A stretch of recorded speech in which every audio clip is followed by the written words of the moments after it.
वंदे विष्णुं भवभयहरं सर्वलोकैकनाथं। ओम नमो नारायणाय नमः। ओम नमो भगवते वासुदेवाय नमः। मित्रों, आज की इस वीडियो में हम सुनेंगे कार्तिक मास के अध्याय 6 या कार्तिक मास के महात्म का अध्याय या महात्म का वर्णन का 6वां भाग।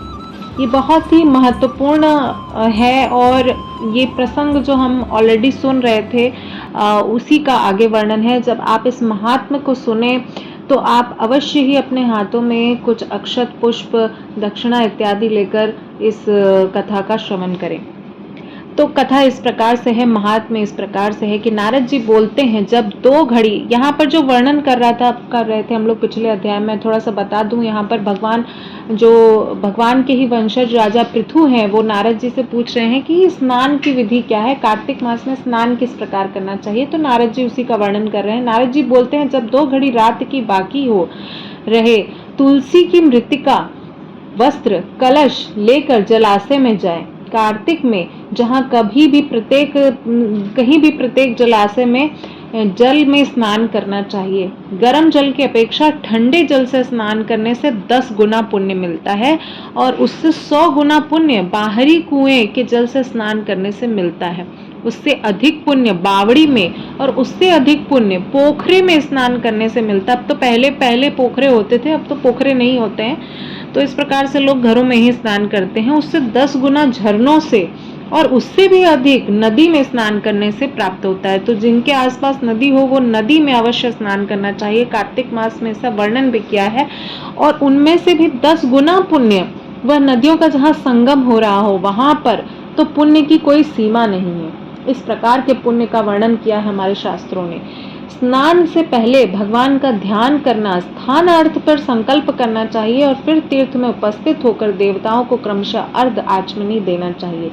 तो मंत्र इस प्रकार से है कि हे कमलनाथ आपको नमस्कार है, जलाशयी भगवान आपको प्रणाम है, हे ऋषिकेश आपको नमस्कार है, मेरे अर्घ को आप ग्रहण करें। वैकुंठ, प्रयाग, बद्रिकाश्रम में जहाँ कहीं भगवान विष्णु गए वहाँ पर 3 प्रकार से अपना पांव रखा, वहाँ ऋषि वेद यज्ञों सहित देवताओं मेरी रक्षा करें। हे जनार्दन, हे दामोदर, हे देवेश, आपको प्रसन्न करने हेतु मैं कार्तिक मास के विधि विधान से ब्रह्म मुहूर्त में स्नान कर रहा हूँ या कर रही हूँ।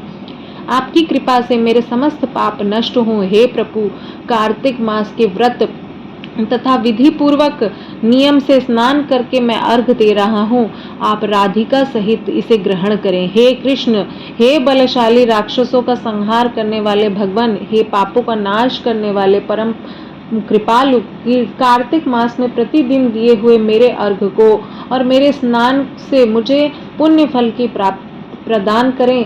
तत्पश्चात विष्णु, शिव और सूर्य का ध्यान करके जल में प्रवेश कर नाभि के बराबर जल में खड़े होकर विधि पूर्वक स्नान करना चाहिए।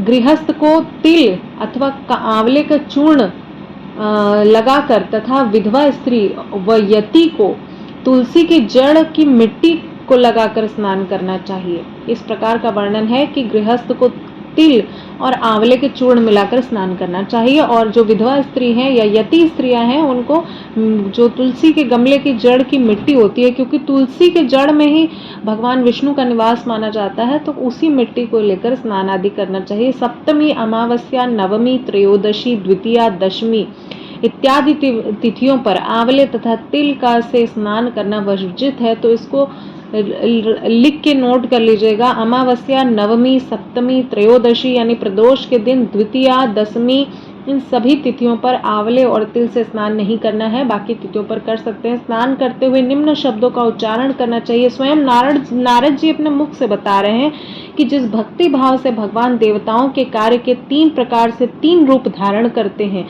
वही पापों का नाश करने वाले भगवान विष्णु अपनी कृपा से मुझे पवित्र बनाए। जो अन्युष्य भगवान विष्णु की आज्ञा से कार्तिक व्रत करता है, इनकी इंद्रादि सभी देवता रक्षा करते हैं, इसलिए मुझे पवित्र करें।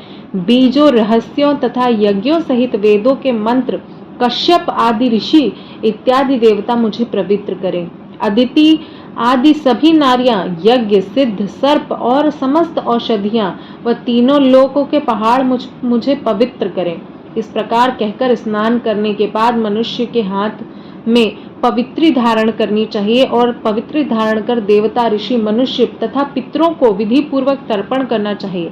तर्पण करते समय तर्पण में जितने तिल रहते हैं उतने वर्ष पर्यंत व्रती के पितृगण स्वर्ग में वास करते हैं। तो जब आप जल से तर्पण करें तो उसमें तिल की मात्रा अवश्य अधिक रखें। तो इसके बाद व्रती को जल से निकलकर शुद्ध वस्त्र धारण करके समस्त तीर्थों के सारे कार्यों से निवृत्त होकर जो पुनः भगवान विष्णु का पूजन करना चाहिए। सभी तीर्थों का सार है देवताओं को स्मरण करके भक्ति पूर्वक सावधान होकर चंदन, पुष्प, फल इत्यादि से भगवान श्री हरि विष्णु का फिर से अर्घ देना चाहिए। और मंत्र इस प्रकार से है, हिंदी में ही मंत्र बता रही हूँ। मैंने पवित्र कार्तिक मास में स्नान किया है, तो हे भगवान विष्णु, राधा के साथ आप मेरे इस अर्घ को ग्रहण करें। तत्पश्चात चंदन, पुष्प, तांबुल, वेद पाठी ब्राह्मणों का श्राद्ध पूर्वक पूजन, वेद पाठी ब्राह्मणों का श्राद्ध पूर्वक जो श्रद्धा पूर्वक पूजन करके बारंबार नमस्कार, जो ब्राह्मण देव हमारा पूजन करवाते हैं उनको भी नमस्कार करना चाहिए। ब्राह्मणों के दाएं पांव में तीर्थों का वास होता है और मुख में वेद और समस्त अंगों में देवताओं का निवास माना जाता है। अपने कल्याण की इच्छा करने वाले मनुष्य इनका न तो अपमान करना चाहिए और न ही इनका विरोध करना चाहिए। फिर एकाग्रचित्त होकर भगवान विष्णु की प्रिया तुलसी जी की पूजा करनी चाहिए और उनकी परिक्रमा करना चाहिए और उनको प्रणाम करना चाहिए। कार्तिक मास में तुलसी पूजन का बहुत विशेष महात्मा बताया गया है। तो देखिए इस प्रकार से यहाँ नारद जी भी उसी का वर्णन कर रहे हैं। हे देवी तुलसी, देवताओं ने ही प्राचीन काल में तुम्हारा निर्माण किया है और ऋषियों ने तुम्हारी पूजा की है। हे विष्णु प्रिया तुलसी, आपको बारंबार नमस्कार है।